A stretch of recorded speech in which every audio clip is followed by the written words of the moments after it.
میرا نام رضیہ ہے۔ میں اپنی زندگی کے بہت سے موسموں کو دیکھ چکی ہوں۔ آج آپ کے سامنے اپنی زندگی کا وہ تاریک رخ پیش کروں گی جس کا ذکر میں نے کبھی کسی سے نہیں کیا۔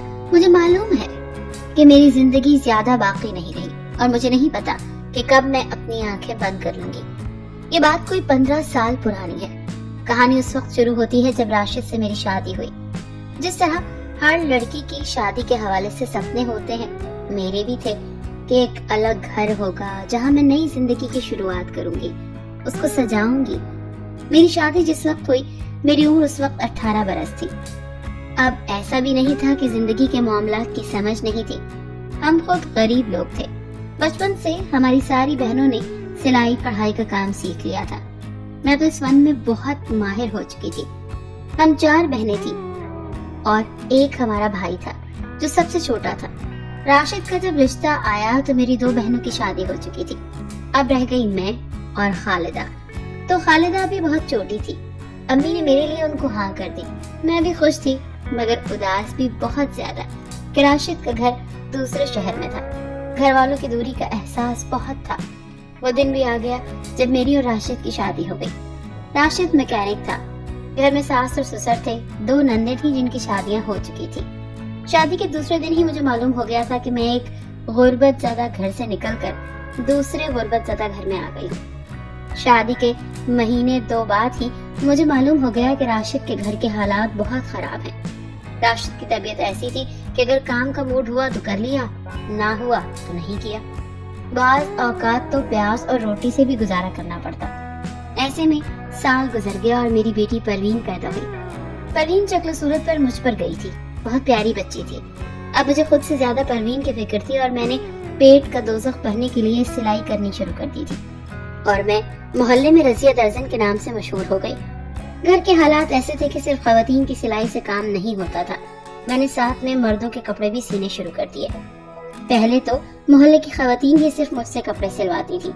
بعد میں جب میری انگلیوں کی صفائی کی شہرت دوسرے محلوں میں پہنچی تو وہاں سے بنگلوں کی خواتین بھی کپڑے سلوانے لگی۔ مجھے ان میں سے یاد پڑتا ہے کہ ایک شاہدہ نامی خاتون ہوتی تھی۔ بہت اچھی خاتون تھی۔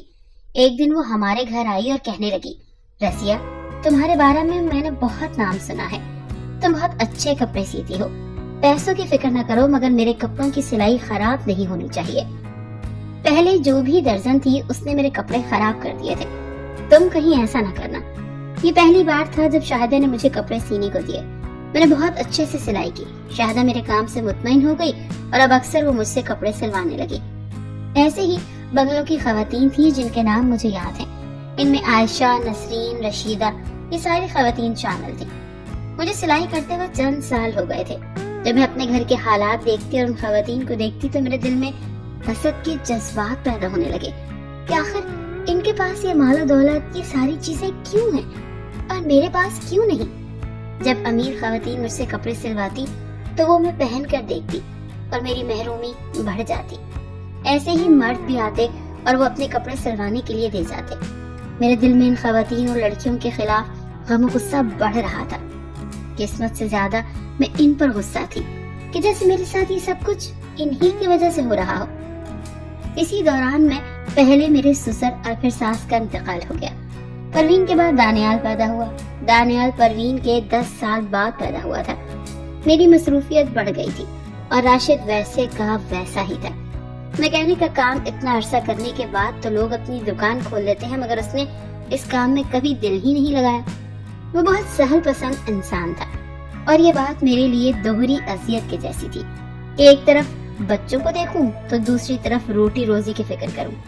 میں سخت ذہنی اذیت میں مبتلا ہو گئی تھی اور اس کا علاج میں نے اس صورت میں نکالا تھا کہ میں ان مردوں سے حسد اور محرومیوں کے بنا پر بدلے لینے لگی کہ میرا اپنا شوہر تو مجھ سے پیار نہیں کرتا اور باقی یہ مرد حضرات کیسے اپنی بیویوں کے ارد گرد لٹو کی طرح گھوم رہے ہوتے ہیں۔ میرے پاس لڑکیاں سیکھنے کے لیے بھی آنے لگی تھی۔ جو لڑکیاں میرے پاس کپڑے سلوانے کے لیے لاتی تھی ان میں زاہدہ سب سے پیاری تھی۔ زاہدہ کی نئی نئی شادی ہوئی تھی مگر میں نے اس کے چہرے پہ وہ شادی کی خوشی کبھی نہیں دیکھی تھی۔ اس کے چہرے پہ عجیب زردی کا راج تھا۔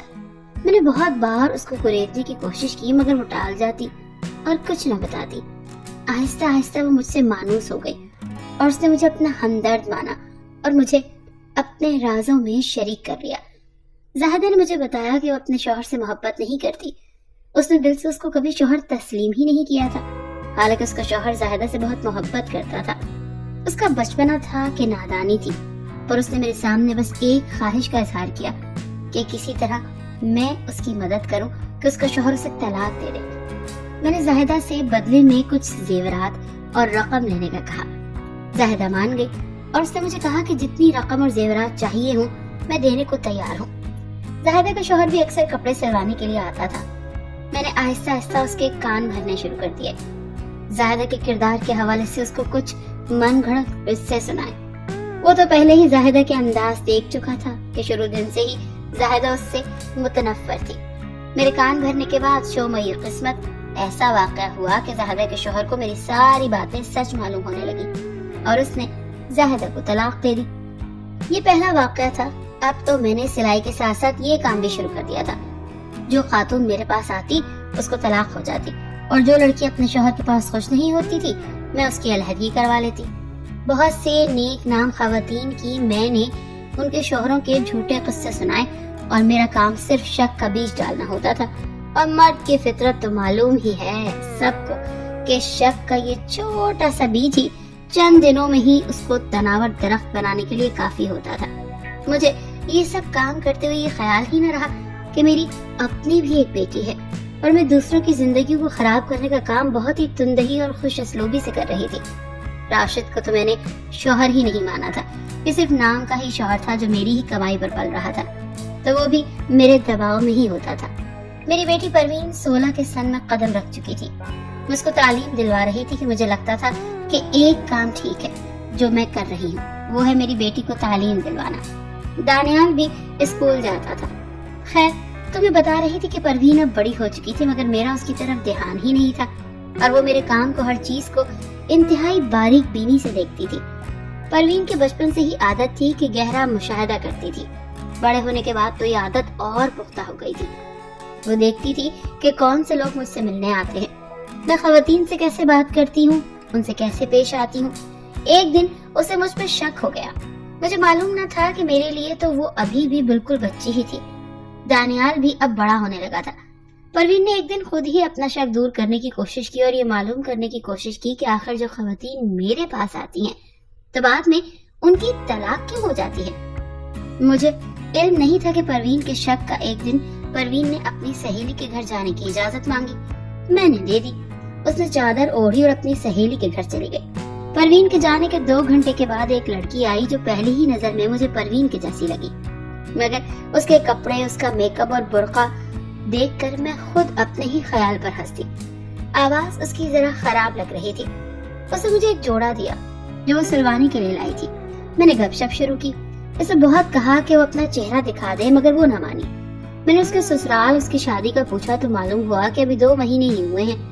میں نے پوچھا کہ کیا تم اس شادی سے خوش ہو؟ ایسی اور دوسری باتیں میں نے مزید پوچھی۔ اس نے کہا کہ نہیں اور ساتھ میں رو دی۔ میں نے اس کو تسلی دی اور کہا کہ پریشان نہیں ہو، کسی کو طلاق دلوانا میرے بائیں ہاتھ کا کھیل ہے۔ تسلی کے بعد اس کو بٹھایا اور کہا کہ شوہر کو میرے پاس بھیج دینا کہ وہ سلے ہوئے کپڑے واپس لے جائیں اور باقی کام تم مجھ پر چھوڑ دو۔ میں نے اس کو کہا کہ میں تمہارے شوہر کو ایسی کہانیاں سناؤں گی کہ وہ خود تمہیں چھوڑ دے گا۔ ابھی میں یہ کہہ ہی رہی تھی کہ اس لڑکی نے نقاب الٹ دیا۔ نقاب الٹتے ہی میں نے دیکھا کہ میرے سامنے پروین کھڑی تھی۔ پروین کو دیکھ کر میں دنگ رہ گئی کہ یہ کیسے؟ اس دوران راشد بھی آ گیا اور میری نندے بھی۔ میں حیران تھی کہ یہ سب کیسے ہو گیا۔ پروین بہت رو رہی تھی۔ اس نے سب کو اس واقعے کا بتایا۔ میں ابھی تک شوق کے عالم میں تھی کہ میں نے تو کبھی یہ سوچا ہی نہیں تھا کہ جب میرے ان کاموں کا میرے خاندان کو معلوم ہوگا تو ان پر کیا گزرے گی۔ میں نے تو اپنا کام کیا تھا اور مجھے اس حرام کی کمائی کا چسکا بھی لگ گیا تھا۔ جانے میں نے کتنی زندگیاں برباد کی اسی وجہ سے۔ وہ ساری خواتین، وہ ساری لڑکیاں اب میرے سامنے آ رہی تھی۔ اللہ، میں نے کتنے لوگوں کی زندگیاں برباد کی ہیں۔ مجھے نہیں معلوم کہ میں کس طرح ان سب سے معافی مانگوں۔ میں شرمندگی کے عالم میں تھی۔ اپنی ساری غلطیوں کی معافی میں نے ان سب سے بھی مانگی اور اللہ سے بھی، مگر میرے دل کو سکون نہیں مل رہا تھا۔ میری آنکھوں پر پٹی بن گئی تھی لالچ اور ہرس کی۔ میں نے اس بات پر دھیان ہی نہیں دیا کہ اپنے ساتھ میں کتنی زندگیاں برباد کر رہی ہوں، کتنے گھر اجاڑ رہی ہوں۔ میں اکیلی تو نہیں تھی، میرے ساتھ میرا سارا خاندان جڑا ہوا تھا۔ اپنے ان غلط کاموں کی شرمندگی ایسی تھی کہ مجھے لگ رہا تھا کہ اسی وجہ سے میں خودکشی کر لوں گی۔ میری نظریں نہیں اٹھ رہی تھی شوہر کی طرف، بیٹی کی طرف۔ مجھے ایسا نہیں کرنا چاہیے تھا۔ اب رہ رہ کر مجھے یہی خیال آ رہا تھا۔ اس دوران پروین کی شادی میری بہن کے بیٹے سے ہو گئی جو دوسرے شہر میں تھا۔ راشد کا ایکسیڈنٹ کے باعث انتقال ہو گیا۔ راشد کا غم بھی میری قسمت میں لکھا تھا تو میں نے وہ بھی دیکھ لیا۔ جس شوہر کو کبھی شوہر نہیں مانا تھا، اس کے جانے میں واقعی میں نے زندگی میں تنہا رہ جاؤں گی کبھی سوچا نہیں تھا۔ دانیال مجھ سے اس دن سے ہی کھینچا سے رہنے لگا تھا جس دن وہ واقعہ ہوا تھا۔ وہ بچہ تھا مگر اس واقعے کو بڑے ہونے تک نہیں بھولا۔ دانیال نے ضد کی کہ وہ باہر ملک جانا چاہتا ہے۔ میرے پاس کچھ پیسے تھے اور کچھ پروین نے ساتھ میں گھر کو بیچ کر میں نے دانیال کو باہر ملک بھجوا دیا۔ پروین نے مجھ سے کہا تھا کہ میں ان کے ساتھ ان کے گھر میں رہ سکتی ہوں، مگر میرا دل نہیں مانا۔ میری زمین پر گناہوں کا بوجھ بہت زیادہ تھا اور مجھے وہ خواتین نہیں بھولی تھی جن کی زندگیاں میں نے برباد کی تھی۔ مجھے لگا کہ اگر میں پروین کے ساتھ رہوں گی تو میرے برے کاموں کا سایہ اس پر بھی پڑ جائے گا اور اس کی زندگی بھی برباد ہو جائے گی۔ یہ تو شکر ہے پروین کا شوہر بہت اچھا تھا جس نے کبھی پروین کو پرانی باتوں کا تانا نہیں دیا، نہ کبھی میرا ذکر کیا۔ یہ باتیں مجھے پروین کی زبانی معلوم ہوتی تھی۔ دانیال کے جانے کے بعد میں بہت اکیلی رہ گئی تھی۔ گھر بھی بھیج دیا تھا۔ پروین کو میں نے انکار کر دیا تھا اور اس کے شوہر کے بہت ضد کے باوجود میں ان کے ساتھ نہیں گئی تھی۔ میں نے اولڈ ہوم کو پسند کیا جو شہر میں موجود تھا اور جس میں 10 خواتین تھیں۔ میں نے وہاں پر سلائی سکھانے کا کام شروع کر دیا۔ اس کے بعد آج تک دانیال اور پروین میرے پاس آتے ہیں۔ دانیال ہر مہینے الگ سے رقم بھی بھجواتا ہے اور بہت کہتا ہے کہ میرے ساتھ آ جائیں، پر میں نہیں مانی۔ پروین تو ہر مہینے آتی ہے۔ یہی دن ہے پروین کے آنے کے، وہ شاید راستے میں ہی ہوگی۔ آپ سب جو میری اولڈ ہوم کی ساتھی ہیں اور مجھے اتنی عزت اور پیار کا مقام دیتی ہیں، اور بار بار آپ سب مجھ سے پوچھتی ہیں کہ میں اتنی محبت کرنے والے بچوں کے ساتھ کیوں نہیں جاتی، تو اس کی یہی وجہ ہے۔ میرے اپنے گناہ بہت زیادہ ہیں اور انہی گناہوں کے بوجھ کی وجہ سے میں ان کا سامنا بھی نہیں کر پاتی۔